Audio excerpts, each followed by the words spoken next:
Apa antara benda yang ajaib, yang dahsyat yang Allah bagi hari ni? Semalam kita buat dosa, hari ni Allah masih hidupkan kita. Kan benda tu nikmat. Tapi kita tak realise sebab apa? Sebab mungkin dada kita ni, hati kita ni yang masih belum lagi untuk nak dapat blend in dan juga melihat nikmat itu disebabkan debu-debu kotoran yang ada dalam hati kita ni. Alright. So, tuan-tuan dan puan, terima kasih banyak-banyak untuk hari ni. Saya memang pagi ni purposely nak buat live ni sebab nak share pasal buku ni. Dan insyaAllah nanti akan datang.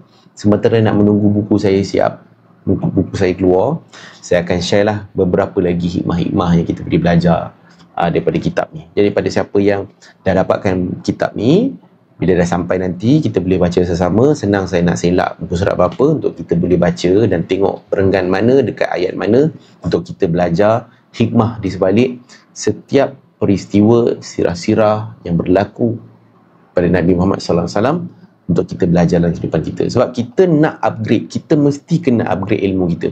Tak nak hanya kita tahu surface, kita dah sampai masa kita kena tambahkan lagi kita punya pengetahuan kita. Sebab kita ni umat Nabi, kita ni mengaku kita sayang Nabi.